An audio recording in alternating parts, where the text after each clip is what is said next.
Ia, mi ele tua le nei tu la fiafi. E li am taina le tātou whaasoa po le tātou por kalame i le nei e fiafi ia au le atu ina atua ma le whaanoalo sunga le li au ia soalo ia na te tāpeneina tātou talo e amatai tātou por kalame le nei e fiafi pa mo le bole lava soalo. Tau I foma talo. Ma tau vi ia lava lo suafa le atua le nei e fiafi. Ina ua mātou tau nuu mai le si ui fo'i o le māmalama māngai mai le pongi sā. Mātou whaftai atu le atua, mātou iai nei aso I tapenanga, mātou sauni atu fo'i sauninga sa mātou whenga iai, sa bua ina e tau lo malo, ua le mātou whalongo I la upu sa mātou whalongo I le so, whaftai tele le atua, whaftai lo wanga le lei. Ia le fau atu e te kai mai soifu o lau whanau, ile nei fo'i a fiafi. Whawhetai tele lava ngana pa ia. Whawhetai tele I lau ngā renga. Sa e tā pena ina masauninga. Masaunia I le nei aso. Ela I lau upu mamoli. Ata fo I lele atua lau whaunga. Sa mātou tāpua I atua I lau fio. Mātou whawhetai mea uma lava ngana pa ia. Whawhetai lau au mai mo I mātou. Wai umanuia I le nei aso. Talo I lau fio. Tauia ina ia ululu mata fo lau upu. Mai e pau o se fatu e pau ele lei lau o fioma I ai mawhina ngalo o tangata uma. Tau o sauni ai o I mātou, lava saunia pea I mātou I sosteni. E tali I whainga tāma ki ngā le ola nei. Aro mātou wa iatu le wha moe lau lunga o lau o fio mai le lau langi. Palau lau o fio le atua, anga lei mai wha manuia le au unanga, lau una te tai, wha tono ne au unanga, ia mai Peretta. Ia I luanga I lau whaunga au lawa nenga vai. Lau whaunga le tua I au na uma. Hai maiso e o tāpua I o mātou whaiva. E o lo whapeo na lango mai, mai mo mai le nei au nanga. I le nei a fiafi whamanuia, le ngata I le lātou hirsila lātou whalongo. Ia whapeo lawa mātou au whatasi mai lātou. Ala I le nganga pa I o lau fio e fiafio ai. Anga le mai lau whaunga lunga I ai maua ma lau una nei te tai. Ia I luanga le lei momoni lau upu. Le tua I o mātou loto. Ina I whapeo nei watu mea uma I lobi inga. Malawa na mawhaia se ngā renga I le nei fiapi. Fo ia te oe le bi inga le tua I whamanoma le whane tanga. Ai tu mau so mātou whatawa. I lo suafa Yesu. Amen. Amen. Ia I le suafa manu malo Yesu ke miso ia vea I maua mai mosui o le mātou au nanga mai Wellingtone ia I le soa tau mo Keriso ia po le Ampera for Christ I le whaamanu malunga ia ale au nanga Global Kingdom TV channel ia mātou te ofa lofa ma whaatalo whatuai Samoa ia mai o maunga mauralunga se i o nei e le whangaloina le pa ia mauralunga o le tū o le tala le lei o na tūlanga whaarupea. Patalo fatu foi le aingo Keriso pe lava se vai panoa la langio e maua mai ele nei o nanga ia matou te fatalo fatu malor so fua malor langi mama patalo fatu foi ni so a uauna ia o lato ngalu e foi inisi au nanga I lungo krofo lungo miso o au nanga I lunga o penga tapa I langa ia malo le tātou ngā lue fantasi mo ia malona malo amen mai hantala tuspa ia amu ia le au na maua mai e lona matai ia o lo whapeo na whai ia mawalunga I se vi inga ole ali Patalo fatu foi nei o matua fale nganga sunga whapengai ia mai ava oka ma tua ia no fo ia nei o matua malolo mano malo sunga whapengai ia apele ia msio matua tina ia apelila fonti apele ia whaftailu tau titaro whaftailu tau tāpua inga mawai pe maua e malolos amen ia wala ia malona malo Atalo fatu foi le tu le baisu e foi le o peo na au nai le sunga le lia wa ia soalo ia ile Carpenter's House ia I Stokes Valley sunga fa venga ia Daniel Malfultua Nai matua malolo malo ya bena malfaltua. Pa ia maulu mo le kalesia yona tulanga fa lupe ina fa tali stalo fa tali ta kuinga ele ya se me matu tino fa ia ya no malau stalo ta ua yo la stalo ya mawai pele malosi ya mawai foile upu maya te ya awala ba ia malona malo fa talo fa tuai pois yo matu uso auna sunga fa tenga ya pasta Rita, mentu ya Sarah menopalo. Mai se foi lá foi ngar malosi mai kilani de dulu soalo. Ia monia. Ia lele fa tai tanto ngar wenga ia o tanto nuti me fantasia ia wa ia maloma lona malo fa talo fa tua ye. Yusoma tua fa fine au na le tua le o ma futa mai lungo le tanto venga te fa langi mo nei au nanga e al sunga ya mai ya va fale mai sa Portugal me kire motu allo aleluia ya mai se foi le sunga ya taula posi taula papa ya o tome ki for motu aleluia ya me ia le ri fa tai ya mai se oni se oso ma au na ia o mafuta mai malor soi fua maloli lagi mamba bi ia lele ia tu mai alo so alo malo sia pe so mai ia tate ia lele so tau au awale tu malona malo soi fua maloli lagi mamba bi ia lele o vai fo ile malala masa tatu fole ai mal ia batu ali tatu tau langa os tatu tau langa bi inga tanto taulanga fa tai langa tanto le toyo ngai ka tuai ya so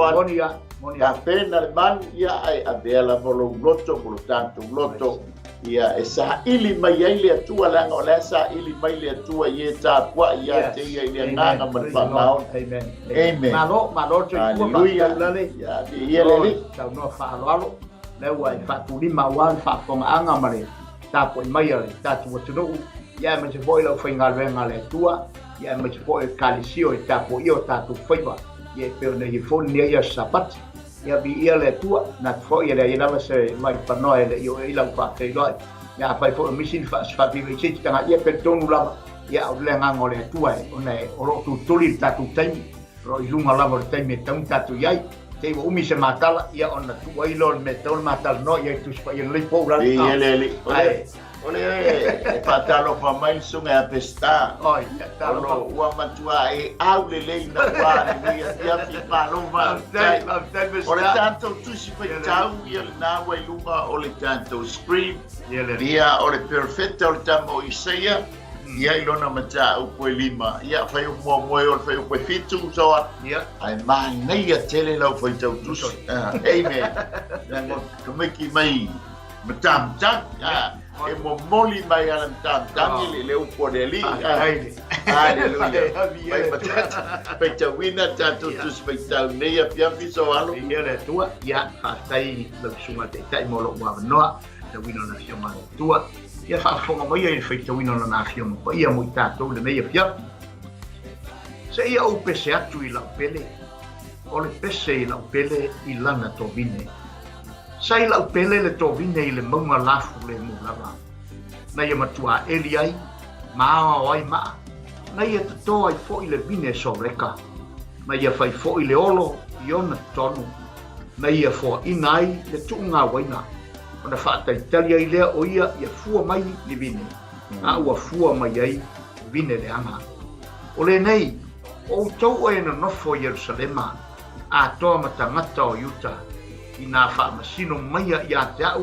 ma lau to vine sa ea se mea e toi faia i lau to vine au te le faia se a fo i le mea ua fua mai ai vine le anga a ua au fata tali e fua mai ai vine le nei o le nei o te failo atu ia te utou le mea o te faia i lau to vine o te aveseina lona ai ona aina ai lava lea o te solo ia lona au pā ona solo ia lava lea o te whaatafunaina ia e le salaina e le teuteua ai tutupu ai la au tui ma la au tala o te whai atu fo'i iao aua nei toto i ai niua awa o le tō vine a Iova o au o le a inga o Isara elulea o tangata yuta foi o lona whaatoanga lea na ia fia i ai.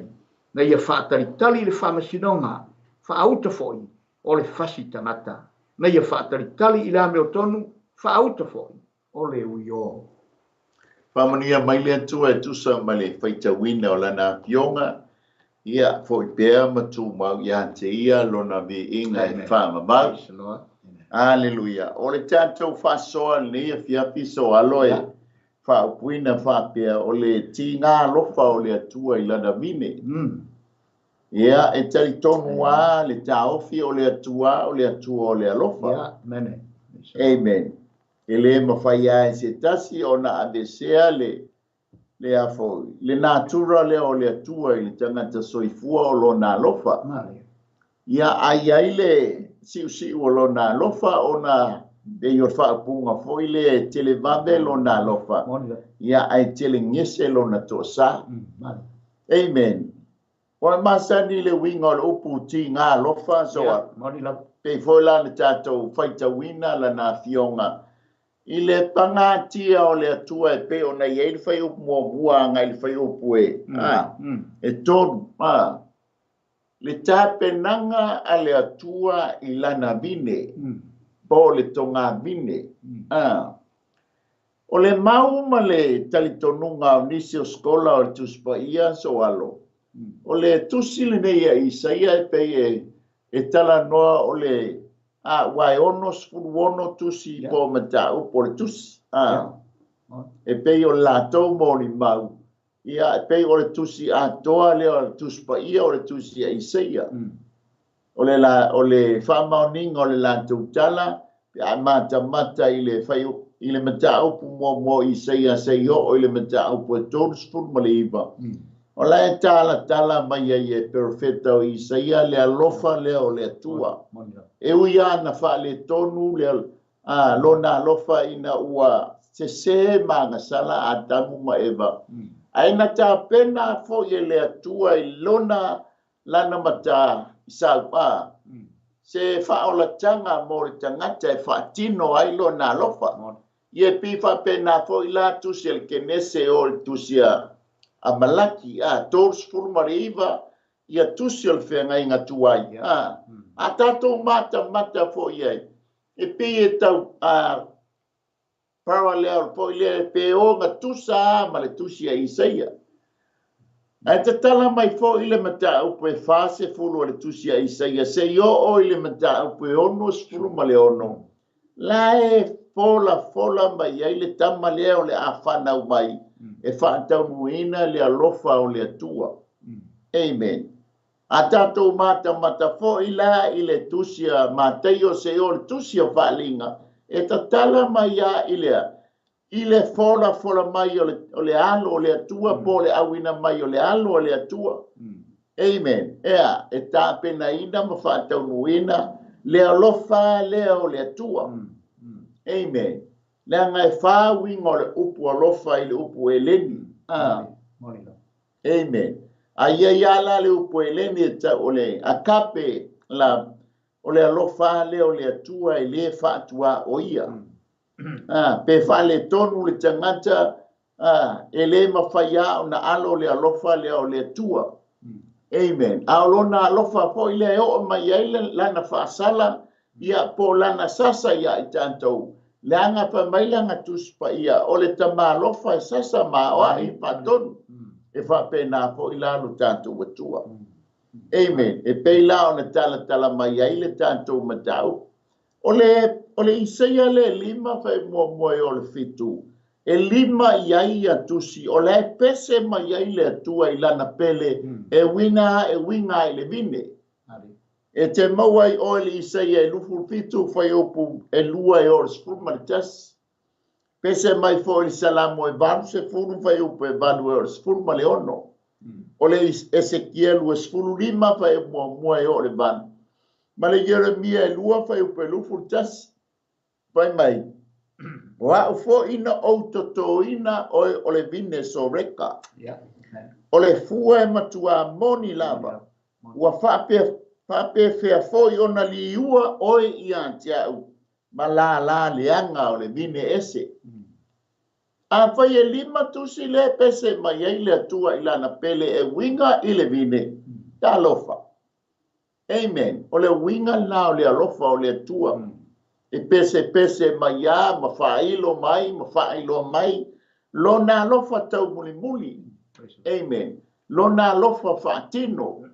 Ai pangala i pese. O lo tala mai ai le ti ngā lofa o le atua. Ona o le māua ma le māua lunga o lana tā penanga ma lana sāu niuninga i lana vine. Amen. E pe ona whai mai ai le whai mua o le whai upo tonu. Alleluia. Ia pe isa u whapopo so alo e tusai male. Fora sanga o le tātou whasoa le neia fiafi maro whalo alo. Ia leli. Taftai mo le awanoi le sunga teta. Leo e tau whaatata mai le lau runga o le tūlanga e peo nei e tama ta upu e le talaina le ta whaswitau lea. Moni e lau sunga ale teitai. Ia e pei o le e wha au tū le ta au tū lunga ti ngā lofa o le atua. No wawai lea whapea lo umafau fau. E se le toi ngā lofa e ti ngā. A tātou manatu fo i tūlanga i pei fo na iau, tātou tua tātou matua. Ia se tala fo le whataitai. Ia o se ata fo le nā o le whina ngalo le atua. Amen. I le ti ngā leo rona whina ngalo. Le ti ngā o le whina ngalo o tātou matua. Pe a tātou whaia se mea e le trusa ma le mea o lae mana o le matua e taun tātou whaia. Taun tātou stai, taun tātou whaia o i lotu. E pei fo i o tūlanga le, e o ia sa wa e pei fo nei ia sa, tātou uli fo i le sa, i o tāpena penanga ia, e pei o le tau loto ale le toina ma le lo matua, lale, o le ala fo i leo tātou sa fo whai ai, lau sa moa, sila mai, le whao ngā ina o leo langa au nei le atua noi, si i au mātou 5, tō mātou pulu i nei o mātou mātua, lātou te talo sa lātou te talo ai, ina ia whao ngā ina, na ia mātou whanau, ia whao ngā ina au alo whina ngalo, o le te talo mātua, ia leo tātou vai e tūlanga i peo nei ai, i le whao ngā ina e le atua o tātou wola, e peila au i steimi wa tangi, a whai mai se mea whaale e tonu o le whanau, wa ti ngā i ale matua, o na tatalo, o le ale mea matua e whai, tatalo, te lo tasi lea o penga, sa whaia mata pena tātou tua a urale, e mai se whai rau whafonga sa moa, sa tangi, tātou te rei loa, ai te loa e, taimi o le pō, lai ai rei lau moe mai mo sa loto e po ta whao so lai, au lai ta talo o tātou tamati, le mena whai e lo watali, le mena whai e lo wafine, wa ti ngā le loto, a tātou mana tufo i ti ngā, o isi tangata le tispai, na ti ngā le tina ia hana, oso i le tatalo, e le i whapea, na ti ngā, ono lea, o le ti ngā, ina ua wailoa, ua whaaru mai ina ia, i tala ma upu, ai le ai asisi mea tātou te sufai ai, tātou te sufai ai la rui fo ao le atua. Le tātou te ilo ai, peo nei ei tātou ti ngā alofa. Lono winga, o lai i tu tonu le upu lea alofa, i tu tonu le upu ti ngā. O nā leo te tala, a whapela i ti ngā le atua, o kawa sala i lona ti ngā. Le fon sau noa taitai, le alofa tau mule muli, le alofa e whaawau pea, e pei ona iei le puneta sau noa tuan taitai. E muli mai a le toa sao le tua na te ngesi a orona lofa oka o le sao orona lofa ai awane ngalo ya te o samo au foi ne ngalo ya ma one e atu pokaram o lo sawa ele o tu to sa ula ele o tu la sawa awana ne ngalo ya te tatou ma tatou fatala le ile lofa le tu no le tua malona lofa tamul muri ati tatou ina o tatou no o le ti ngā lofa le tua ilona nu awa o lana vine na mai o o lana vine na mai o Israel alesa e pese mai o lana pele na mal tala le tispai o lana pele Israel lava felan tatou te talo ina i fa pena ese i manatu Israel inu o lo fa feto i Israel a lo fai per me te una fai fine ngalo le tua le ngai le ya se pele Israel wa fa pele ya le tua Israel o lana pele ngai le fenda tu suia le upu ma feta lenga le tua o lana pele Israel o la uta so tu le bi ele li fa tai mo le fa soa i fo na e pa ile tu langa le se ata whaataita i a tātou mātua. E se le metotianga a le atua i o tātou mātua. Ngā whapena o na tai mai ai tātou le lātou fōi poto ma le ata mai le atua. O tātou sa whātonua i le tā se i tūlou. O le sasa, sa whaangā ia, ai mai se ala tai au aso sāto. Amen. Le watu le toi ina, wa te taunga tāu le umi. Ai langa ua moe umi. O le ala e tate sa e ale umuma. Ai ainga i loa, mele whakua i a. Sa hawa o mai ai tātou o le ti ngā le o le toi ina malo matua. Ina ia awane i whaale tonu se mea. Le ngate lea, wa te tauna. Ufofi le umu. A le mai tua o i tole. O le matua. O maulea. Wa moe umi o tele le tata au tātou lea fia fila. A o le taimi lani nei. Wa le toia o ngā la se sasa. I lo ulama lea i lo soa. Langa fo wa iei le tū la fono. Amen. Le iei le tū la fono e pa i lolo ta. Me sasa lo ta tali. Ya e mai se po o le o i le a onga. E ma ai fo lofa i a onga wa piuse le tino le tamai titu wa iei ni fa i longa. E vili ya e au noa ma se fasiri. Amen. O le taimi le nei. O le tala noa o tātou. O le tala. A mata fo i le taimi. Nau mai ei le no i lau lama le ei lo soal. O le whātou nonga mua i le papa i angos. Halu e tā. I whapena tātou. Me sasa tātou. O e sasa le papa. Ai o ina o whātou no ino fia fe ino le no. E le i whai le alu e tā le papa. Alu e fe e tala noa i le papa. O le winga fole na o tātou vai taimi nei. O le tala noa. Communicate. Ta lo fai nai ta mai tia le sulu solo o lele ua le ai se feso ta inga a matua ma whana. Amen. Wanga o le sasa ua le ai se afo ia. Se mapu. Ai a tala noa. Peila o le tala le upo o le atua. Amen. I'm not too for whanau. O le ti nganga o matua ia i tātou.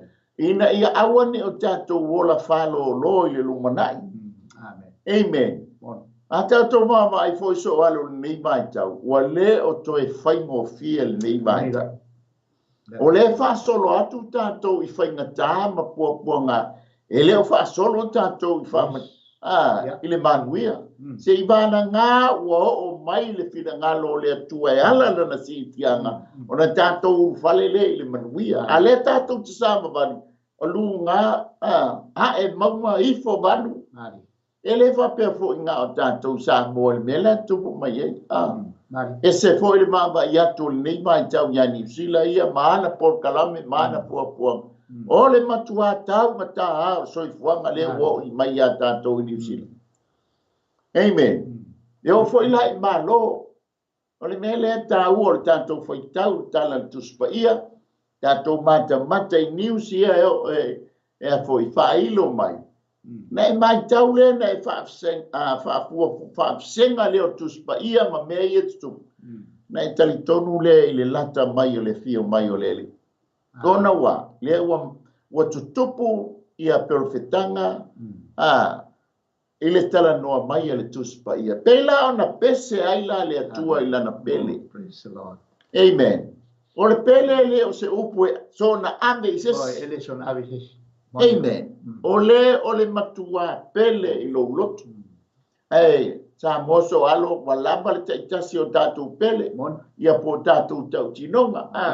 Awa fo i ne iaini pele fo i le wha lilo. Aso alo. Amen. Tali tonu e le inta pele wha lilo. E tasi ali ta pele. E tasi a ta pele. Ia o le pele sili. O Yesu ke riso i lo soifua mo le maola. Hallelujah. Langa o ia tātou te manuia ai.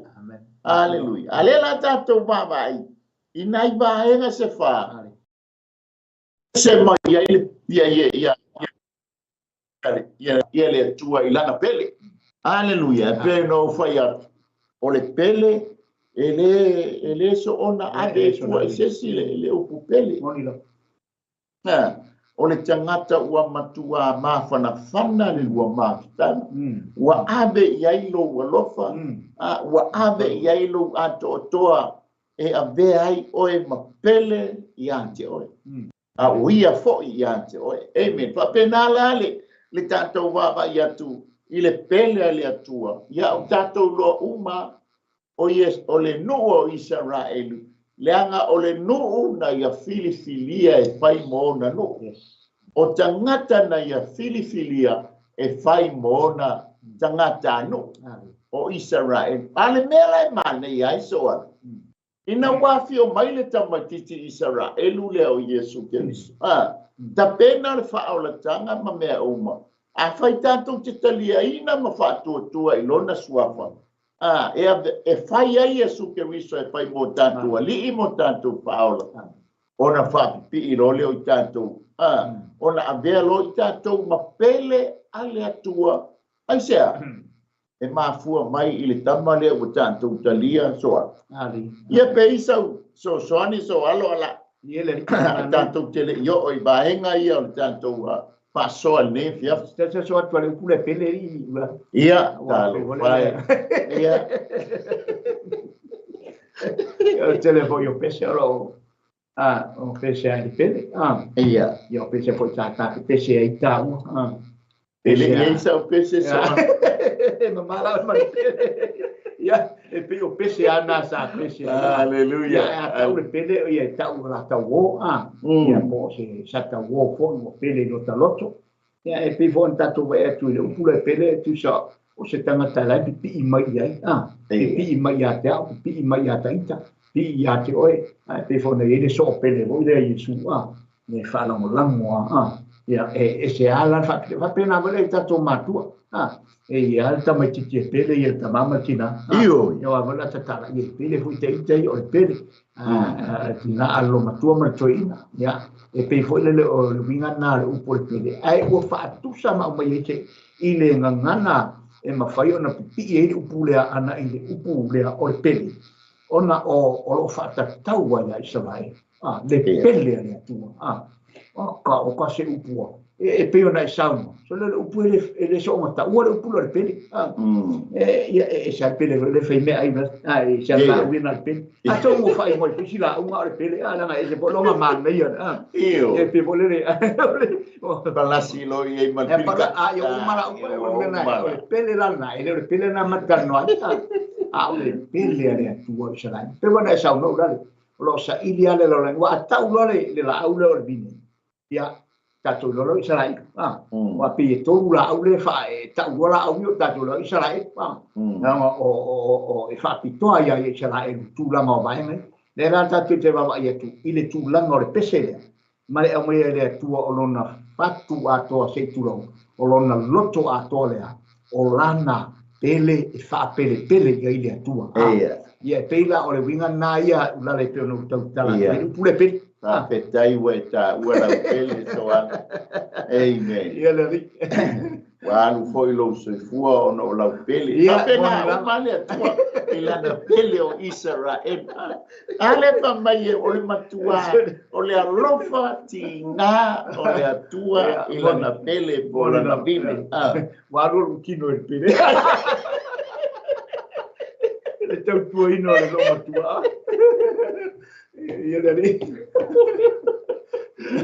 o lo so i mai fa tonu wa makuasa sa lo pele le na tonu ai ma ia ele o se mele ngari ele se mele ai me o le roto na male mana fina ngalo ngale atua e pe fo na nau na loto ia na vine le io na nau ia no na loto na vine mau mai se mea le ngai tele men to mai le vine le ele mai o le vine mai o e pito ai mai to inu ese to le fa nu ma le mea o le mana o le atua o woni to ia nu ia ma la pele Hallelujah. Praise the Lord. Ili fa pele anga lau pele ma lau pele ile tino le nei tate ai feso soani ai ta ua Amen. Ai whaawetai a mai Yesu tole, la wata i tasi o tau pele. Yeah. Amen. Ia Yesu. Hallelujah. Amen. Praise the Lord. Ole tātou mata lea ile ti ngā lofa o le atua. Ia, se o tātou mata, pe ai se ale mea wa tupu ai le ti ngā lofa o le atua i lana pele. Amen. E whapena fo tātou so alo, ele ai ani a inga ile o yengi pisa mani misa. Sala. Amen. A mea ole vai su ngā, le taunga pisa ma misa, inga ia, tofo ai pe alofa mo i leo pele i ante. Amen. Ia pe ia foi me se whatupu se ianu ai. Meba ai lere tu. E hau ngā mea tutupu. E tofo ai. Pe alofa mo i leo pele i ante. Pe alofa foi tai lata pele ato an. I will te maso. Amen. Tato wole. Pa mai ia le. Taenga mua. Olana pese ilana pele. Ele iba e mai ole maunga lafu le mu le wa fai ai le fatoa. Amen. Amen. Ya, o tato no le ia mo le maunga. Aso. Ali. Tato no le ia le maunga. Ele fai ngo fie le a ilungo le maunga. Monila. Ao neila ina timu ai ma se ele alulua. Ia before lola la palapa fo yeso alo waile mau mai uta ia manto. Ia wa pala pala se tulo wa fai fa se enga. Ai le o fai se ma pa. Ai ma ile pikinga ile tua pa maia. O le maunga lafu le mu. The best of the best le nga pike le tua le ia le nofoanga e toto ai la na vinde. Hallelujah. E no foi fa pe na so sta baso alo. E le fa pe ta pena le tamase me fa le tonu mo ia malona ainga. Ele ngata ila na tautonga a siana pana. E tu ia le ato atoa o le tama o le ainga. Po le tama o le fale. Amen. Ele mamoe a pa o se mea e ngase se mea no fo luma. E tu lunga tina. A o isi tama. La hai ngase alai mo kua fasa sa o ai le ke le pele. Al poile. Ah, le winga le lofa o le tua. Na tele i tape na ina se me pa le tonu zoa. Amen. Ya ngai whainga ta o lana pele po o lana vine leo le atoto. Amen. Te loi whapena fo i ta ua Samoa. Amen. E lei manatu whaatau waa le atua i lo soifua mo le tantu wona. Ah, ko ile fai mai. Awana I whano oe, awana I whano I tantu.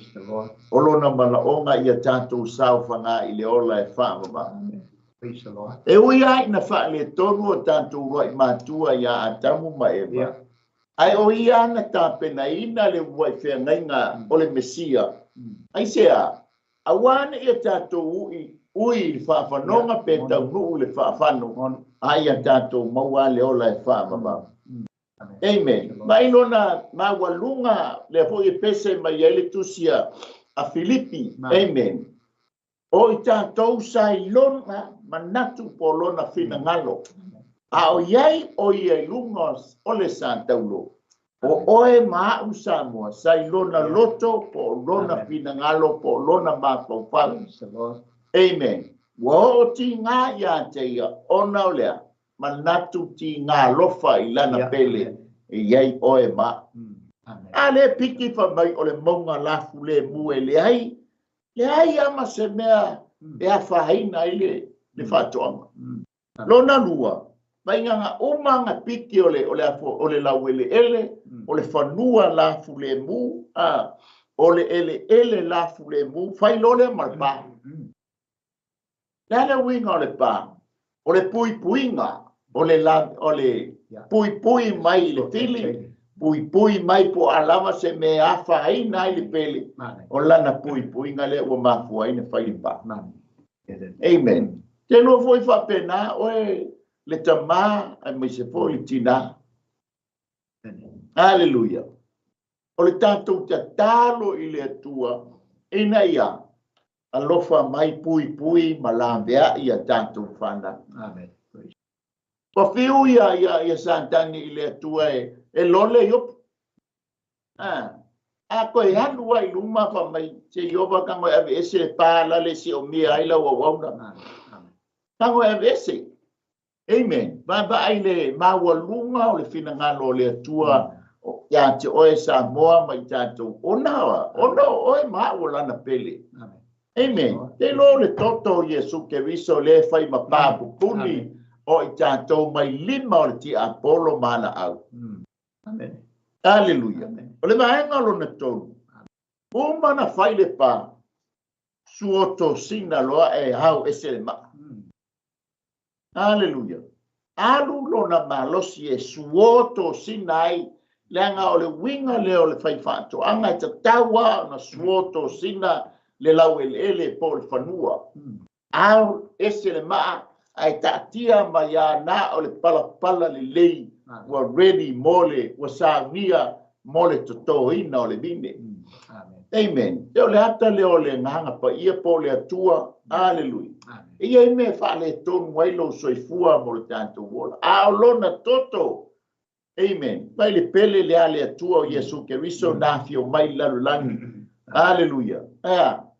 Na ave seina me o fa le tonu ya te oe mai tanto langa le se si tonu.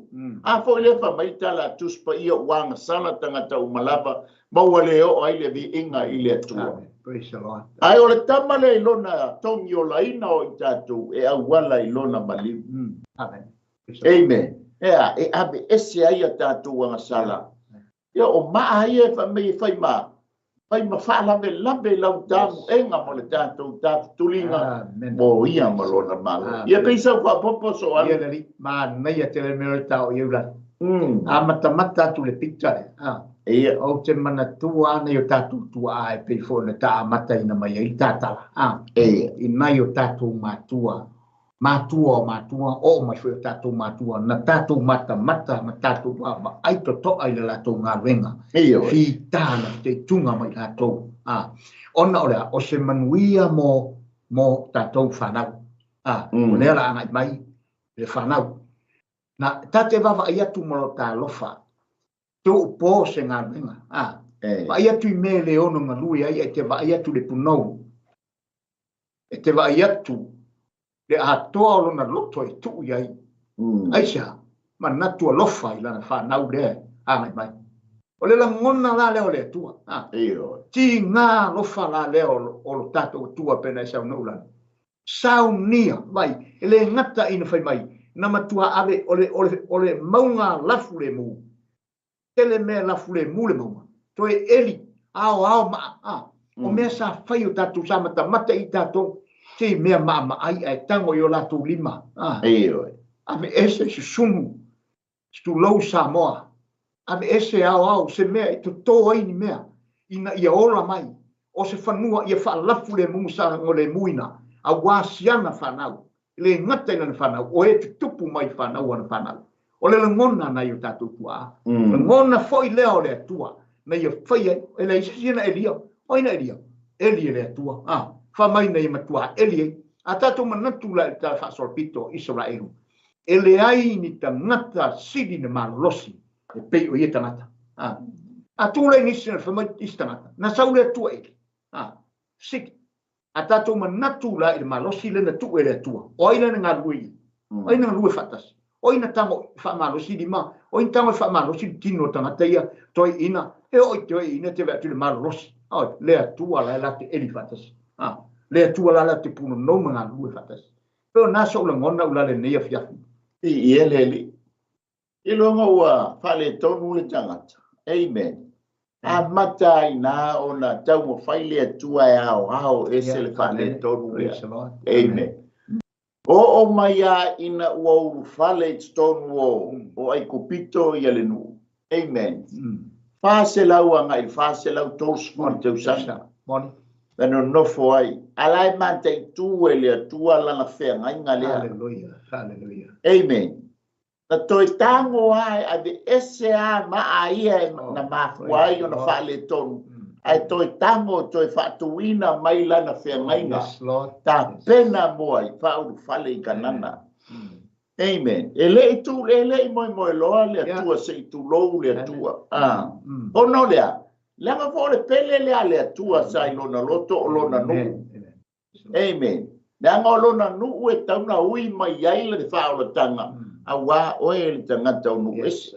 O le maenga lona wha, ina ua umo na hauma. Pa mai ona. Fili le leie lea tua le bine soreka. Yes, amen, amen, amen. Ele o le pei o le fili ngā kaino, o so se mea ngā latu wahao mai. Pei a le fili ngā pe o le fili ngā tamo ai. A pe, na ia fili le lei le mea le lei mai lona loto. Ea, e whai eila na taurang. Pa pena umar fili ngā le atua. Amen. Hallelujah. O vai taimi ia. Pea pe le fitse fulu atunu o le vai taure. Ai piki mai e le atua lana mine o Israelu. O le vine na ia filifilia. O le vine soreka. Amen. Amen. Ma vai piki mai a si tamai nu ua lea o Israelu. E fai mana pele. Yes. Hallelujah.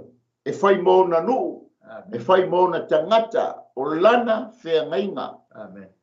Hallelujah. E va mai le atua ia tamo Davita. O le tā whea ngainga o le whea ngainga masima. O le winga o le tala i au i le whaapapau wapa i le tula i mai Jesu Keriso. Ma mai o le halo Davita. Whapena uma le whea ngainga lea. A le pele a Jehova malana pele o Israel.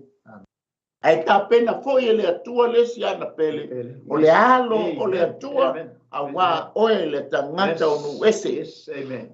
Amen. A wā oe le tangata o nu ese. Le wa umana ta pena lana pele sa ni o Israel.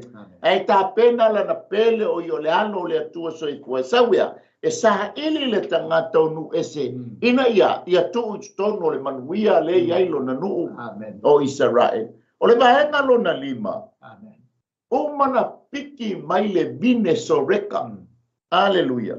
Pa mai na ia whaia le o le olo i o ngā tito. O le olo le tala noa mai e le tala tuspa ia. O le meo le fale pe se fale ba ai. O le fale ba ai. E wha tūra i tonu tongo o le afo le whanto anga. E no foi le tangata ba ai. E ba ai lana to vine le. Amen. Amata mai a noa a tamu o mai a noa a mai a apela amo. Amen. Fa solo mai ale au ngā tama. Hallelujah. Tofia tupu, tofia perfeta. Ea, e leo ale bine lea yo o mai li taimile de. Ta pena i le atua au ngā tama. Ta pena i le atua tupu. Ta pena i le atua whamusino. Ta pena i le atua perfeta. Seia. Le leo ngā le bine lea, ono lona lopati ngā ia ila na bine. Amen. E uia fo ina whaata ape, e tango le atua piki mai a tuponu ese seia. O mai e koe wha fo i kamale o le angola pele i lona lau ele sa tito wai. Hallelujah. Umana whaile olo moe pui pui ai. Ta pena fo i lea le mea tau o le tu ngā waina. Amen. Ia pei o le olive breast. Ia, o le mele e ta o le tu ngā waina. Ta pena le leie le atua. A o ina sele le vine. Amen. O na agele i e fo ia e whana o ie whapena o na maua mai ele sua o le vine. Le lewa mai ele tala tuspa ia e soli e tamai tai Israelu. La tau teine muli, oi la tau solia le vine. A ole maa olo, e whao ngā, e olo aile me ole olive le angai malo le fatu ole, o le pau le olive. A le vine, e wha pena o na tā pena ina, ina ia fa pena na maua mai ele suavine e mawaile waina le tita mafaila waina yeah amen hallelujah amen ole mana onga ole atua ina ia maua se tamao ainga ia fua mai le vine ma ia mawai lo le manuia amen praise the Lord olona fitu ona ia faatali lora ia le oma le leina ta pena mea oma ole faatoanga ole pa ole olo ole mea a maua a fua mai le vine ona ade le fa pena ona maua mai ele suavine ole wine presser so alo lo fa peritani hallelujah ona fai lole ole fa tani ta lo fai fa tani amen ai mata la pe fola ta tu samo ta pena le ele toye ina le fa toanga yes amen toto le lafo fai mo mole lafo fai toto le tia pulo le tamu le alava le me to lalo le ufi ele mo fai ai le to ina na ngalo sina pa fo ile e tau mo fai e pui ai le o so fai ia mai e pua ia le tato baba tlai samo le fasio le pua ai ba amen ono wole fai ni pa pua ai au tu ba pua amen yes amen amen fa pena umala sai le lupinanga le anga lava so walo le man nei o le lata fato anga talo por tamu amen tele lata tia pula to pe afe pe lu afe lima se lau pe lu afe po o le taimi la la sele ai so amen le anga lava le me man nei o lota me mita talatu Wati mai le ia vai taimi na pe le ono masina il fitu masina sa taliai la vai ono masina le taimi ne so ko mi penga kai rua e masina va vetele swingo va vetele hallelujah fai la utala fa pena uma le langona o le tua le uma le leina ta pena me uma male toina sau lo le no fu fatalita fa pena uma te lo sa boa e te langona le o lo ta fia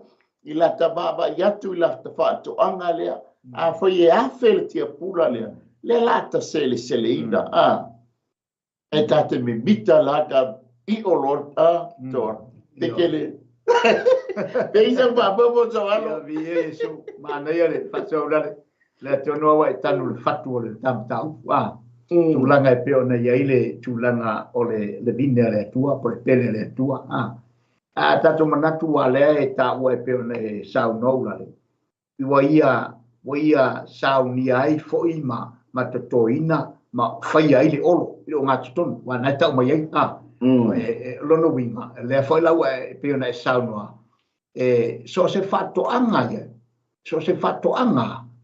e ia le fale leo le tangata na te leo ina o fato anga foi e tu faua ia le ta te vai ale ai me tua o lo se tu lo wa mo lo fa pongana ole tango vale o tangata nga oina se tu lo sa mo ia e ngo ia lo fato anga e pe ole mena wa fai ai fale foi le o tangata e la mai tangata e la mai foi me tua o lo ile fale anga ina wa le ta wa le na ole fai ole fale e va ai na e ta o falo o tangata va ai ia la pio le tangata foi le te ole tu masina na toma le se nga male tu la mal ta o tangata na ula a wa le peta te mata tu la ata tu ulai tu la ma e pe ona yai le vine le tua o le mana onga le o fina ngalo le tua ile na vine awa ne tu fawina la na tonga vine lema o ta tu o fato anga le tua ile na lang amen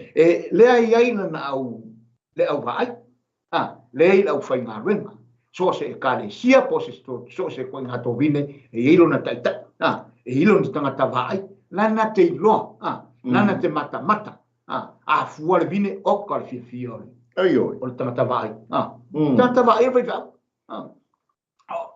ti lima fa malori na no fai ki akono fa malori na no fai ale amen ole mata ngo fiele na o lai e va ai le tanga vai o le tua ile nga no le fai le tanga e lan tobini I te tono le whātua anga. Mamanu ia tobini po le taua. A fua maila, o le fia lan nā tangata, whai whātua anga.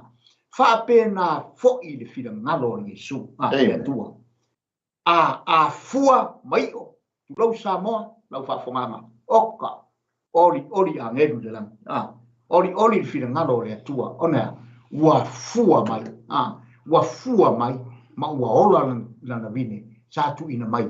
Ina ia whapeon tatu leo wina. Te leo wina ma wa aia le ilana lana vine. E pe sau lea toe so soatu la. Paftai mo le whaasoa. Io e tō mai te mil mei o whawhea ngai tō mo e kālesia. Io la tō io tanga jama. Amen. Amen. Le anga lava le me malai o le bae tō le whawhea ngai e ola whapa ia ina, e ola wha maina, e ola wha lea nganga lana wha lau wha lea nganga. Amen. Ai whanoa noa pere, whanoa noa tere le vai atu. E sele mea la inu waina mai ai lana ti a kono polan. Ole matua whanoa noa. Hallelujah. Tau whanoa noa le au. Iyo e, wale e fua mai le vine, sa tito tono tonga vine pol whatoanga. Amen. O lea tātou tisu tono le whatoanga a lea tua. O I tātou o vine o le whatoanga toa. Yes, amen. Se I whapipi mai la iai ile tāpena penanga a lea tua ilana vine le whai mai ele isa iai lufu fitu. Whai o kwe tolu o leono. E vaenga mua. Wa mai o te whaasu bea iai I le vine. Amen. Praise the Lord. No mo minga le tapena mai le fai mo o tolu I sa iai lima. Ai pa mai le isa iai lupu lima. E wha ato ai tapena ngale tu le vine. E whaasu langa mana o mia le mai. E whaasu. Mia te, ni ele nga pai. Hallelujah. E matose o langa voi. E mana o mia le nganga pa ia. Amen. Ne pe ono ta ua ni dai ol mato mata. Amen. So alo e fantasia na papatiso I tātou ele nganga pa. Amen. A o lana whaatumunga, ia e whaatumua I tātou, iaso uma, ai mana o mia lo nau iai, I lana whaatumunga. Amen. Te o na tala noa mai ai Paulo. Aua tau te inu le waina tau te ula vale ai. A ia whaatumuina o tau I le mana o le anganga pa ia. Amen. E fua mai ai la le bine soa. Lona lua o te oi mua o te wha o te leo iai lela iai tangata mai. Lona lua o te wha su pea iai. Lona tonu o te leo lava iai I le ao ma le po. Te ilana e ta ua e nisi whatoanga te tele ave tangata ne ta ua o tu masina. E leo ma Baba ai whatoanga ai ua le moe asoa. Ne ia. Fa mai de yo iai seleanga I le vine. Lona fa o te ui atu I fili o lo tonami. Baba ele ngata ina leo a sau le po ma le ao. E fa pena ona fialwa wa I le fa toanga vine ina ne ui atu iai se tangata leanga. Lona lima fa mai lea. Ia le faia se le lenga. Longa winga lala whaatalitali I le taimi le e whaatalitali ai po le a se vine lea ai tā lofa la I le afo ia I le whaatalitali Ri se ia le lufu lima lufu fitu wa batolu leo lona maenga nona fitu pa mai e so solo ai au na e funga mai ma matala e tumu le fonga ele uma I ona fua. Hallelujah. Ole mana onga leo le atua I lona nu o Israel. Amen. Praise the Lord. Na taulia I le vai tau le neiso alo. Ole kalena le atua I le lalolangi o Israel. Langa le tala le a Yesu ke viso na fai o na so o lenga fisilingia ia. Pa mai le tala Yesu ia o tau mai tau le mati. Amen. Pe a totongo mai o na funga. O no tau loa lea, walata lata le tausanga mali. Amen. O le tātou mata I tū, e tātou te mata I tū ia Israel, o le vine ale atua, na totoina, o lana wati lea po lana kalena le I taimili le. Amen. Tatou mata atu i le si o mia o Israelu i ona fili. Aleluia. Ai mana tua i tatou.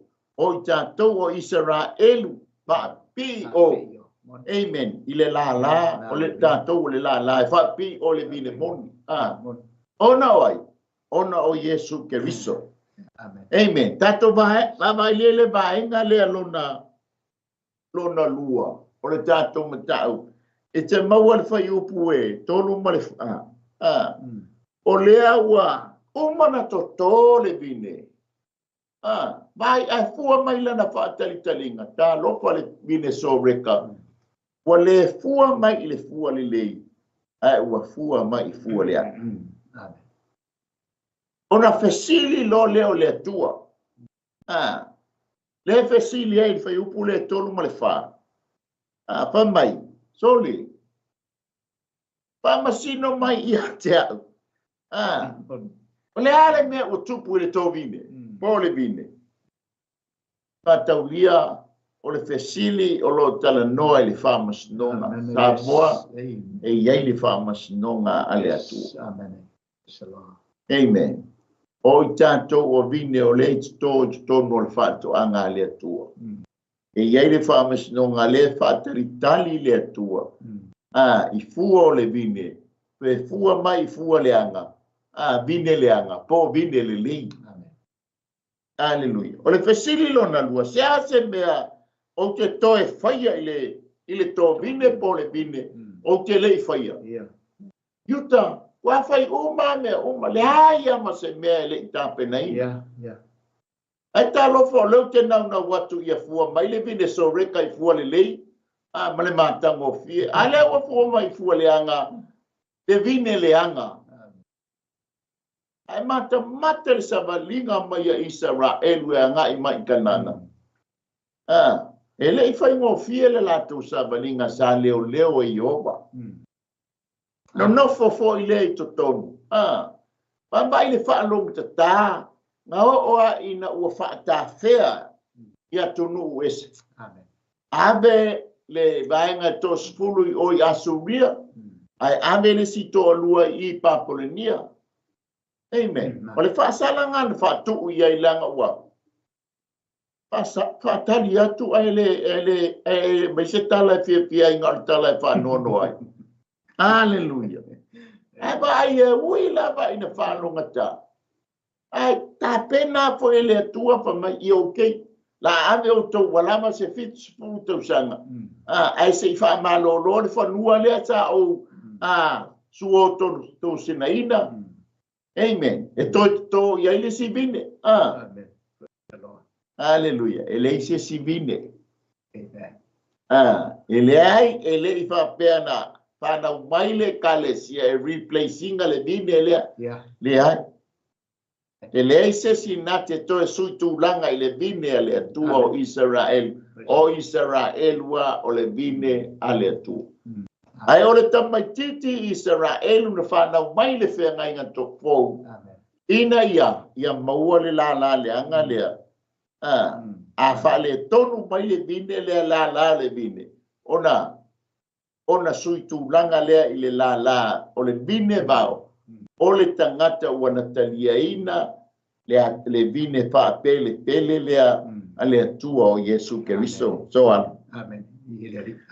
Tatou o le vaenga lona tolu o tatou tuspai. Tau peisa so ani so alo le vaenga leo fesili ngia ai uta po le ale mea ufa le tonu le vine. O le afo se mea o le whaia tusa ma le vine. Tā lo whai le atua mala na ngāruenga. Tā lo whai le atua mala na whaato ama. E whaatali atu i se mea le lei. Ia ai whanau mai, mao mai o se mea le lei lona whina ngalo. Ia whaia ma atoa se ngāruenga le lei. O le alofa i lana pere. Ai pa ngālea. Wa tali mai e pe o leo whoilea. Wa tali mai le fritua mai. Tali mai mau mai lona pātua se tulau Samoa. Ia talo whai. Tōna ta inga fo ina e tātou mātua. Ina ia wha to pea i whanau a onga le lei ina ia fua mai ni me le lei. Ai pangalea pe a fua mai me le lei. A pe e o mātua ni whanau ia a mio mafaini a mio ele tu sai ma le tu maanga ma tu langa pe nei so i fonga nei o so se matua sa mo la vai o te ton o lona le foi le fai i lana fanau o nalo ina ia fai ma fai fa le leila na fanau ma o le ma tu ia upu e ti ma ia i pe le so i fuanga o le tama titi o alo ma fanau ina i tu o fina ngalo foi le o le tua na ia au mai ai le ona fina ngalo atoa ma lona loto atoa ina ia fa pe ona ustai lona no e pe ona ia i tulanga lea e pe ona ia o mai ai le lalola ai pangale si se le mai le tua oi wa a mai e to e fua ko se meli wa fua to ile me le nga o le vine so reka na ia au mai e to ai panga wa fua mai le vine le le na tatu tilo ai tatu va ai le lo fole te lo ngar venga le tu le fai te lo ngar venga tangata va ai le fai i to tonu le fatto ele o malo lol fai fatto ele o malo lol tangata va ai ele o malo lol au na le tua ele ngata tau apo ino le nganga tau apo ai fau tua ma ia soani ia nganga o tangata fa penal fina ngalo le tua i langa to bine na au mai ia faia a pui leo le ai panga ua fa le liwatu tua Israel langa to bine le ia te ia ai le tatu te loa pe le upu le foi na sa no leo pe lo tatu tua ele o moe le tua portala salamo tavita ele moe le tuli moe ole leo ia Israel ele moe le tuli moe leo yo tatu nganga leo fafo leo fa vai male leo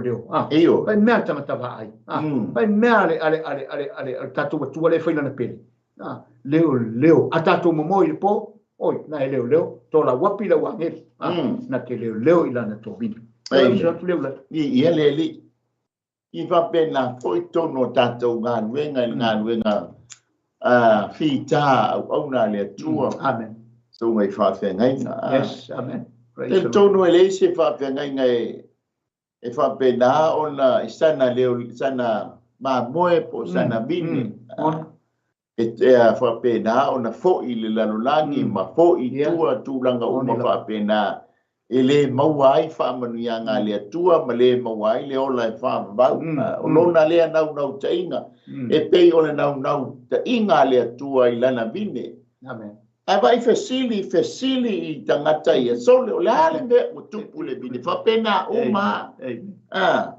ia au nanga mai se fo ta mai to ro ainga o le tama poto o le tama poto e fia i le tama o le tama fa valea e fa no ai tina langa i le se tama e matua e le se matua e fa pena ona mana e vale pe fa le tonu le fa na o le lanto tale tonunga na to amen o te mai tina fana i le fana i le tua ina ia tau no se manuia ele ai se matua e fa pena ona tu la fo i le fanau o la fa sama noa se tu no le e ave i le upo le tua pe ona ta o le amatang o ta tu so aluna la ve ai le amo mali sa o taimi le tala noa ma fautua ave i le upo le tua i nai fana fa mala malama le wingo le olanga amen langa e tātou oro tātou wanga i atu i whaale i le māleia ma le tūlanga o whainga tā ma puaponga amen ai ole tala noa i ai ma whautua i ai ma puapoa i ai whaatonu i le upo le li e ma whai o na liu walo mai langa lama le me māleia o sota a tali poso na apine ai oi teimi o fa unga Mesia University o fa tumunga leo onga nei vai tau tanto iai ba ia tu la ta fine polo ta tali o sa vali mai wai ulo na tau fai la ngona e a foi e tangi tutulu le tamat tutulu le tina E ave le whaamua i le atua whaapitai lau sosoani, whaapitai lau leo leonga i le apine i le atari. Praise the Lord. Amen. Awa manuia leo ainga manuia o nu, manuia o ekalesia. Yeah, pei ale upu. Hallelujah. Pei ale upu. Ka pena uma le atua, lango le ufesilia. Amen. Fa pena fo ila tonu o tātou ainga ma tonu ekalesia. Fa le tonu lo se vine efesilia le au auna. Po au o fa le tonu. Po le fa le tua o fa le tonu. Lame o fa le tonu. Lame wa uma ia ila utele o le whanau. O le afoi, o le kalesi. Efesilia le anga i tauane efesili. Amen. Fa pena fo i tātou a te uva e fa le tonu tui mail fa i toa soli. O lo wa tali a sa o leo. Ta te efesili lale me o fa le tonu tali. Dale mea wa yei sa utala wa le tonu lo fina ngalo a. Hallelujah. Ese mea ma ua ma tina wa le. Le ma te nauna watu. Ina ia adea oi matama le lei. Aua te whalolo. Ale baba ye. Atu ngā fua mai fua le anga le tanga. Le tā vine le to tō. Amen. O le naunau ta inga o le ti ngā lofa leo matua i whanau. Fa pena fo i ti ngā lofa fa pe ngainga i lana fa nau fa le nganga. Ai sili ai le ti ngā lofa ale tua ia te i tātou pe a tātou fa le tonu le tātou sāmaringa. Hallelujah. Amen. Amen. Praise the Lord. Mafu anga fo i le tau ai le natura le o le tua fua. Yes. Nanga aua ne iai sesi atua. E tā pua i ma au na iai lana vine. Na to ina i whaato anga te o na tātou iai. Amen. Uma lona fasili ia whamailole atua. Okay. O le a whaila u whamsino. Amen. E te maua i nā whai upo e lima e o whai upo e ono. Whamailea. Okay. O le a u ave seina lona ai. O le pā. I loa ina wa ave ese le atua le pā sasi o mia io. O so fai lo e satani. Sao lo iai mo le fili. Sao lo ma iai ma satani ia io. A leo wa va ia tuta lofa. Lea wa ave ese ina le aiole. Po le pā o le whanua. Ia sasi o mia ina ile le vine. Lona lua. O te matua solo ia i lalo le pā. Whamusinonga le wa o le to vine soa. Lona tonu. O le a solia la to ngā vine. O le a watu no ese. O le a watu soli de la wele ele lea de to e de vine. Le a lefa meri vanga lona lima. A umana solia fatafuna. Lona ono ele to e te ua pe salaina. Mataulia le tala noa mai ai o le whenga inga fōu. O le atua na te toina. O le atua o lana au angelu la tau te teu wina lena tona vine, lana tonga vine. Hallelujah. Le lefa mai. Ele koe o iai se sala toal. Ele toi o iai se te teu. Longa winga o le ahola fatasi le vine malitita dia. Mataulia o le tele o le teu o le vine. O le fua tili mai le. Ma fua mai ini fua mata ngofie ma le naia pe atofo le vine. Lona fitu. Lewa mai. O le atu tupu ai la au tui. Pai whamsinonga ale atua ila na vine. Lona valu. O te whaiatu fo i au. Tāngi i tō i eise wanga. Aleluia. Fitu se folu te usanga so alu. Na ave ese ai ele atua lana vine mai lona lau ele. O mai asuria whaleanga. O mai papolonia whatafunaina. Solo i lalo pā. Tā umana tina inga sko ingo ne mia whai pā whai toa. O lele yo ya ne mia wai muli mai. Hallelujah. Ai o mai apa polonia solo lalo faleanga le manu ave uma le aulo. O le ato lea ele to e fa toina ia ele atua se ua. fit se fulu tausanga o ta atia le lau ele sa iai le vine ai fa'atafea le vine inu ese e tali ai le fa'amasinonga a le atua lea. Amen. E pei ona tala mai le vine. Ai o foi no wo o fale mai le fe ngai nga fo. A mai le vine pele i le atua o lona atali. Yes. O ano le atua o le ano le atua Yesu Keriso. Le wa mai lana pele. E tau ba fai le vine tausi. Ai fa si o le vine. Amen. Amen. O na alia. Mai fata ape lo le ai le atua. Amen. Ole e tie fixe furu fata ape Taila, mai fata ape atoi tango atuale atua toe ao mai ta siiva fa balu ai abea manu mamalo le vine a le fa long ta amen ele fa mai o le tinga lofa le o le atua longa tinga fata fea lona lofa toe mai tinga toe fata fea toe fata ape a lofa le fo toe ao mai stonu e fa tali ai le taimi o le uma. Amen. Amen. Praise the Lord. O le famis no ngai le vine. O le fai opo e fitu. Amen. Pa mai le o le atua. Le tala mai e fai opo e fitu. A wā o le tō vine i o mau au. O le ainga le o Israel. Tala noa i le ainga o Israelu matangata o Yuta. O le taimi le wa mai luaina i malo ainga i. Pesa so ani soal. Mana Da fa sora pa ale. Mana yo le fa wa le ona i lungo ta po kala mai tu sai pe ona ye lau tau fa ma mai no vai ngai. Wa mai te wa tu langa ia. O le ta te va mai tu langa. O so se mea a le iso na si mama. A le fo iso na pai e pui e se fa to. Ia fa mo fia na so fa ia. Ia a le fo se timo e fa su.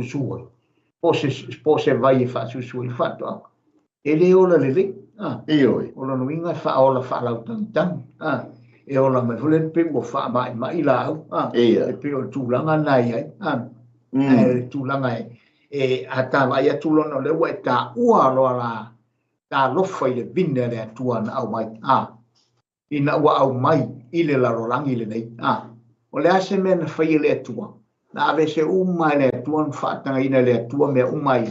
Se ui mailo na alo le vine le. Na te toi fausia. Na te toi whaale lia. Lea. Ta tau e maise o le tau vine na umai tatu te ngalu whaale e tonu. Ai o maila na vine whaato toi na ila na amio tonu le rangi le nei. A tatu wa e toi le vine le tua na mai. E le whai mo fie le awana nei ui mai. To le nei tau tala mai vaenga ia o le vine le atua na mai ile la rolang fa ave se ina umai me uma se fa tanga e watu lo nalo e wi i pua nga umai a wa lo na lofa mo tato le langi atua le foi na tala no e fa misinonga la ia se si mei tu atu le fa misinonga i lumo le fa mision po tu le fa misinonga ye tala tangata fa pe woti a uma fo ngata foi me oso vai fa fonga mai nei polen sa una to tai oti fa sinonga le tua na ia se si mea oti fa sinonga e te fisa ngai e te lua fe ngai male tua le fa sinonga me tonu le tua ile temi pena fa lomo ile upo le tua pena usta ile upo le tua pele la tu so atu le le fai o maile tatua tu spoitau ma le tatu fa soa i le fai lo mai o le vine le atua o Israel a le tatu te vava i atu i lana fa masnonga na o i le nu o le atua po lana pele po lana vine ia e loa poi o le tala mai e le tala tu spaia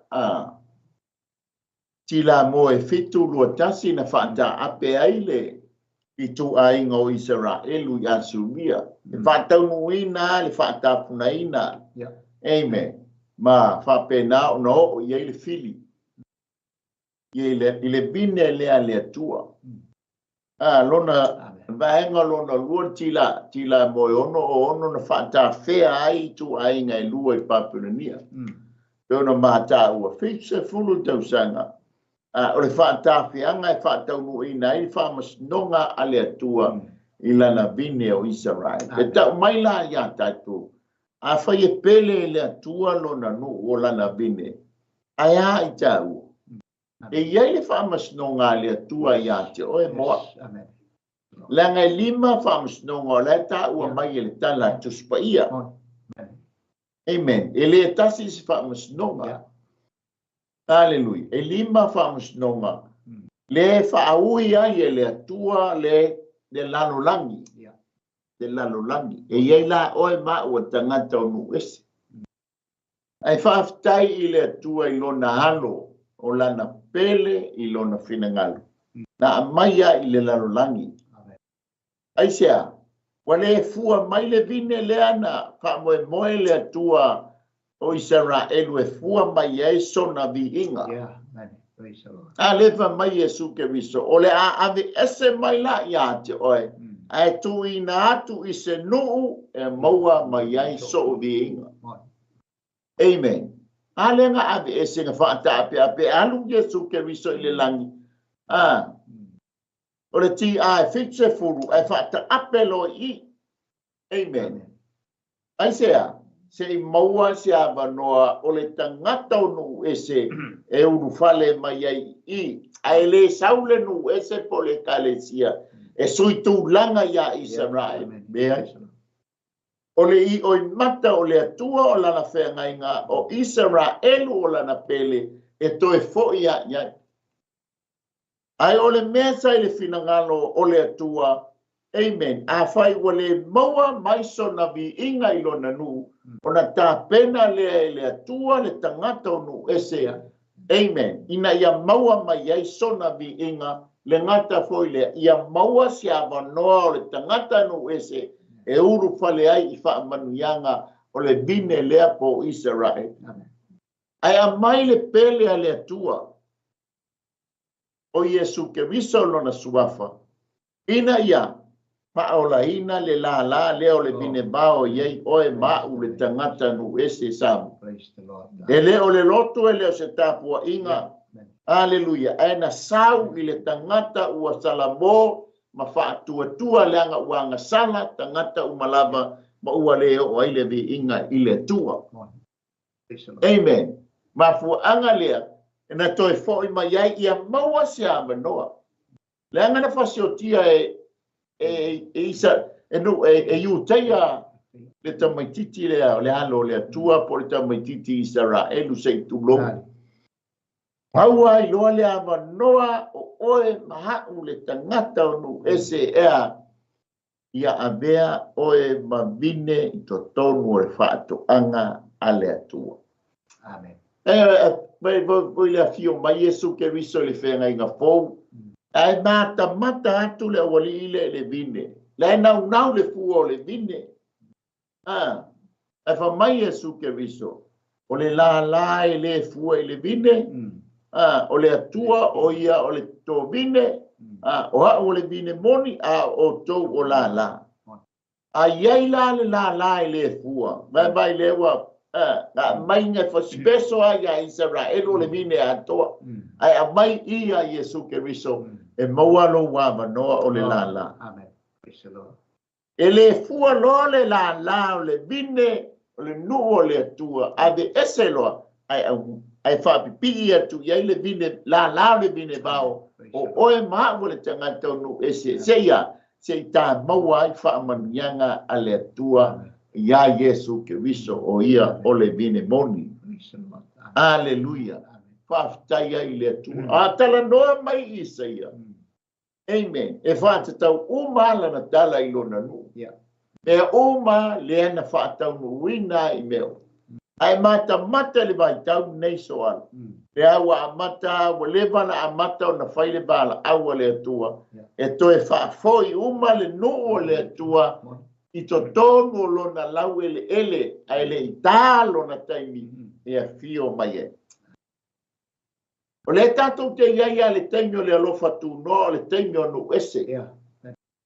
Amen. Ai ai le taimi e tapuni ai le alofa tu noa o le atua inu ese ai toi liu walo i lana vine sa toina o lona nuu o Israel. Amen. Sa moa a o maua lo wa manoa mo lo ta manoa. Tanga lefa mai le apostolo o Paulo e Kalesia a Korinto sfurto e uma le alofa. O lo tala noa i le taimi le leie uma i le taimi o le alofa tu noa o le atua o lo tato wola ai i le maitau le nei. Ea, e tā pena ma maua ai oe le tangata o nu ese ea vea malala o le vine moni o Yesu Keriso le. Amen. Aleluia. Aua tātou te popole ia Israel. O le na tawhaio ia le atua o lana vine po lana pele. A oe lea maa o le tangata o nu ese o le tau su ese avanoa i whamanianga le atua. Aua ala tātou awala tātou te sao ai maua manuia o le nuu. O le tātou talia o Yesu Keriso e whai male e mawhaola. Tanga o ia o le vine moni. Amen. Pale tonu le pele le po le vine o Israel. Ai tula mai Yesu Keriso o ia o le vine moni. O le mela e whai e tātou. O le tātou talia o Yesu Keriso e whai male e mawhaola. O i tātou e mangalo ai o e mangalo ai. Amen. E le mangalo ta ua o ia Israel pe ta whapi o ia Israel. Menu o le atua. Ai mangalo i tāua pe tātou ui a Yesu Keriso. Amen. Tu Israel ui e lana whia ngai ngā male atua. Ai tā ui a Yesu Keriso o i o le vine moni. O lo awala lea male tā awala i le ola e whaamara. Ia pe isa fua popo so alo a fa umar tātou mta upu. Ia. Leila wasisi nea ulale lewa atoa foi tulanga pene ile atoa malfama mango tamta upu nei piapi. Mona lava le fia ma le oris. Wa o me lava le stress sa ili ale atua ile langi. Sa ili aia. Sa ili langi, sa ili le langi le mawasi. E ana toa i uale atua ilona alo, ilona vine. E o mai e faa atoa aire ngā venga mare. Mal por kalama le atua ia na o mai le vine le pangale au ina mai foia e nga lui vine ia mai ia fa sa wa foi tanga tampas na o lava ile atali ole tai pole matai ia na o ai fas fasio tia la pe le atala mala Yesu mai foi le vine ia ai to no foi fa matia ia i tai le e pe le tatu fa tai Aleluia. Ia le fa tai fa so ai tai mo le whaasoa i oi. Na whata ape ale no. O tulu inga tula i mai hiti la. Tau mo whai e whasiotia mwha umatia le vine lea ale tua o Israel. Aleluia. Aele ingata ai fofonga o le tua ele ta fia lana sila i lona nuu. Leanga o lana whea ngainga. Amen. Ia lawa. Le taimi lea wa amata o na wa i mai tangata Israel. Po fia lama le mea yeile Israel tu e fio laulangi. Lea wa bala au le atua i lona nuu. E toi fo i atu i lona lau ele. Ai lei o mai le taimi a fio mai e Yesu Keriso. A o ta ua la le taimi le ne. Ai mana o e te fia unu fale i manuia o le atua. Mana foi whaapipi tā uai oi le vine moni. Ono wale fua le la. Amen. A vea le tā wanoa le nei. Praise the Lord. Tā te talia ai Yesu Keriso e whai mali i mawhaola. Paua leo le awala. Tā tau te ulu whale ai i manuia o le atua. O sā unia ma tā penaina mo oe le tangata o nu ese. Praise the Lord. Amen. E leo tala noa po oe o le tangata o le hale lotu, le hai. O oe o le tangata o nu ese na maliu mai Yesu Keriso i lavea ina ma wha o la ina ia tātou sāwhanga atu i le ola e wha mamu. Amen. Ma fia e whaia le tatalo. E mana o e talia Yesu Keriso e whai mali i mau wha ola. Ta ma talia fo. Ma fuanga leo le ma fia e wha ailo ma tā la ilo na suafa. Ono wa bea o ia mama pele fale ngana. Amen.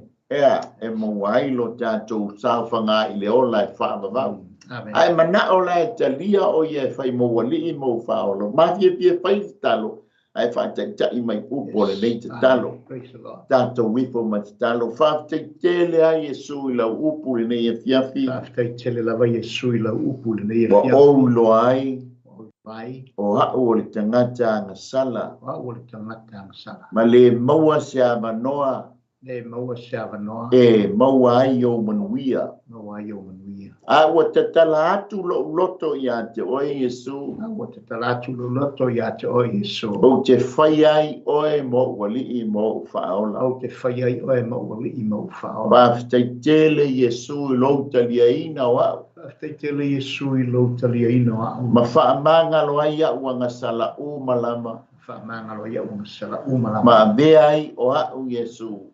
E ai au Jesu. O se tasi o lo au a inga i le langi. O se tasi o a inga i le. Ma la o oe le vine moni. Mana la o e le. Whātai Jesu. Whātai Jesu. Be ia lava oe. Ia lava oe. Amene ma amene. Yes, Lord. Nanga pa iae wa e sila fia. Yes, Lord. Le wa whaia lana te talo. O le loto wa tui momoina. Yes, Lord. Ona o le manatu i a te oe. E fia maua o manuia Jesu. Yes, Father. O le ma te talo wha manuia i a te ia. Yes, Lord. O ai foi se ua malepe le lua whea ngaina. Father God. Ma te talo le atua whaidei a saunia. Ma whaia le te Yes, talo. Lord Jesus. Anga le lei ma e wha Yes, mania. Lord. Lau wha malo longa. Ma wha manianga i lau wha nau. I la tau umana talia o Jesu Keriso e whai mali i ma whaola ta ma. Praise God. Lau whanau whau ma futa mai i le lea whiapi. Amen. Anga le lei mai whamunu. Ia Yes. ono o Jesu. Amene ma amene. E vaenga na ma whaia foi. E whapenao na ti nae ai pēa leolanga au auna e mai se foi leola whantua tua. Ma le taritonu mo ia ma lona ma lo. Amen. Mua o le whaitawina o lau tuspa ia. Yeah. O le whaitawina o le tuspa ia. O le tala noa mai lea o le nganga pa ia i lo loto ma lo whina ngalo. Le anga o ia o le tustala o le tus. Yeah. Amen. Pau a fo i lea o le tustala. E ana le tusi lea o le taime te whaitawina. E whapena fo na mafuta mai lo na nganga ia te oe. E whaamala malama lana upu ia te oe. Praise the Lord. Lona lua o lau te talo. O le te talo o le lua so ta inga lea ma lea tua e te tau ia te ia mea uma o lo e mana o ai. Amen. Pai e te mana o le wha malo longa ia mala au ia te ia. Yes. Amen. Pei au na pai mai ei le telefoni a lea tua soa. Ia mea tolu mai upai tolu. Mala au mai ia te au no utali atu lea ia te oe. Mau whaali atu ia te oe. O mea te tele ma le whaingata. O mea e tele i loa mua. Amen. E iei le pale o le tangata na te moli mawina Jesu lea na e whalonga ne e fiafi. I sau o. E whaola i nai lo na nganga.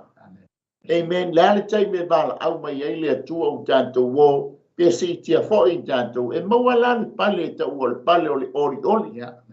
Amen. I le tangata na te maua le nganga whaolaina mo ia malona malo. E ala talia o Jesu Keriso e whai mali i whaola. A whai po tau sa ili se ka le sia e te alu e te lotu ai. Alu le lotu. Yeah. I yeise whawhengai ngā au mai le bala au. Ia ala yeise whawhengai ngā e whai alo lotu e tau su e hei tu ele meo tau su e se whai te au. E whai au tātou aso muri nei la rangi atoa. Amen. Amen. Praise the Lord.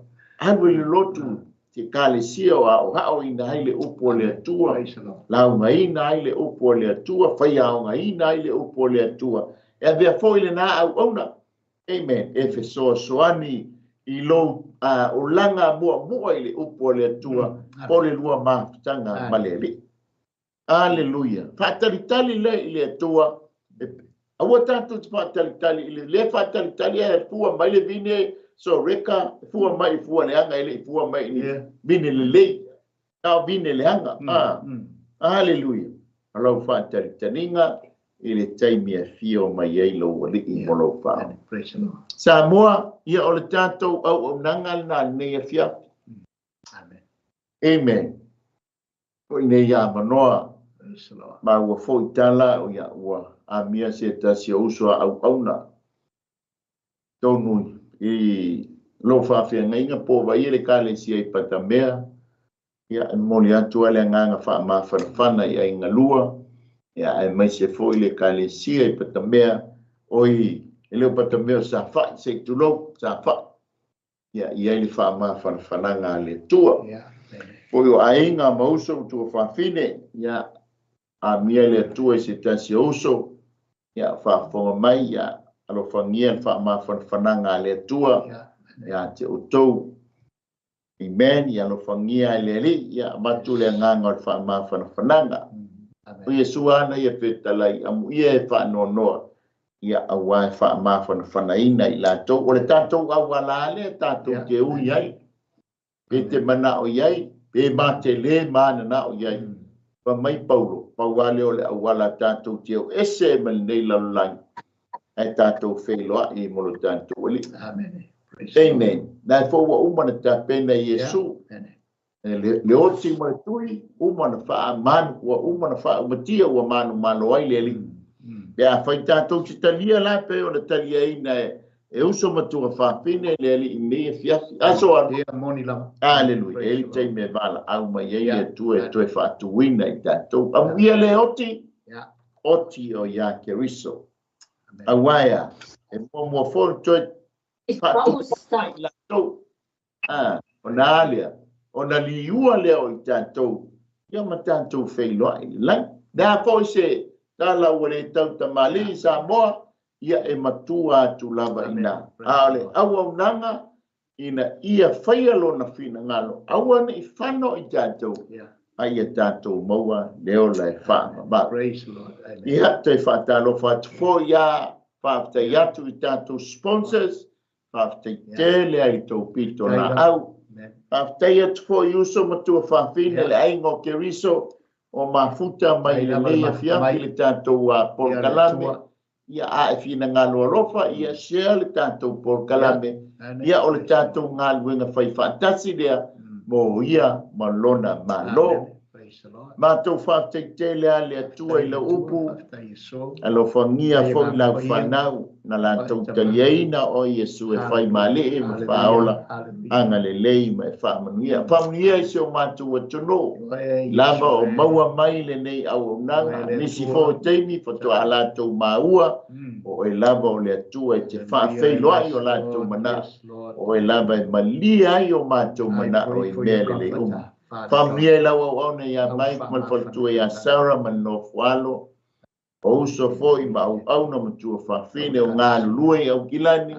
Lunga o por kalame uma Global Kingdom TV channel I le neiva yaso. Anga le lei mai whamanuia tama. Whamangalo I maua. A ia fo ia te oe le vi ingo no o Yesu. Amene ma amene. Ia mai mātua nei mai Wellingtone.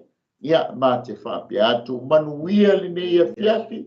Pe manuia foi le nei tai au inisi o atunu. Ia pe manuia foi le nei tūrua pō mau. Anga le lei ma whamanuia. Ia I le suafa o Yesu Keriso. Amene ma amene. Tau wha soifua. Hey sis, where are you going? Oh, I'm just heading out to find a place to send money to my uncle in Samoa. Oh, why waste time and petrol? You can use UP Group Money. You can send money to Samoa and it's really fast. Really? Yeah. Can I sign up online? Yeah, it's really simple. Sweet, I'll do it now. Okay, bye. Bye. Sending money to your loved ones in Samoa has never been easier with the UP Group Money Transfer. Our service allows you to transfer money quickly and securely from the comfort of your home or anywhere in New Zealand. Your family and friends can conveniently pick up the money from over 40 villages across the Polo and Savai. No matter where they are, we've got you covered. Our user-friendly online platform makes sending money a breeze. Just visit www.upgroupmoney.com. Sign up and start sending money in minutes. We're here to help. If you have any questions or need assistance with signing up or sending money, please don't hesitate to contact our friendly support team at 09558 2896 or 0800 877 328, or visit us in the office at 6/22 Station Road, Otahuhu, Auckland 1062. Experience the ease and reliability of UP Group Money Transfer today. Your family and friends in Samoa are just a few clicks away from receiving your support. Visit www.upgroupmoney.com now to get started. Hey, is it true that your company can help us save money for our trip to Samoa? Yes, that's right. With UP Group Money's partnership with Vodafone Samoa Mtala, you can save money while you're still in New Zealand. You'll need to register with UP Group Money to receive a Vodafone SIM. Once you have your Vodafone Samoa SIM, you can start sending money to yourself through your UP Group Money account to your Mtala account. You can only withdraw your savings when you're in Samoa. Oh, that sounds great and straightforward. Can I do my registration online? Yes, you can register for UP Group Money online. However, if you need assistance, you can come into our office and we'll help you out. For Mtala, you'll need to visit our office to register and collect your Vodafone Samoa SIM. UP Group Money, in partnership with Vodafone Samoa Mtala, offers you a unique way to save for your trip to Samoa while you're still in New Zealand. Here's how it works. First, register with UP Group Money. You can do this online or visit our office for assistance. Second, receive your Vodafone Samoa SIM. To complete your Mtala registration, you'll need to visit our office. And lastly, start saving. Use your UP Group Money account to send money to your Mtala account. The best part, you can only withdraw your savings once you're in Samoa, ensuring you have funds ready for your trip. Wow, that sounds really convenient. I can't wait to start saving. Exactly. So why wait? Visit our website to register with UP Group Money today, or stop by our office for any assistance. Make your trip to Samoa even more enjoyable with our hassle-free savings plan.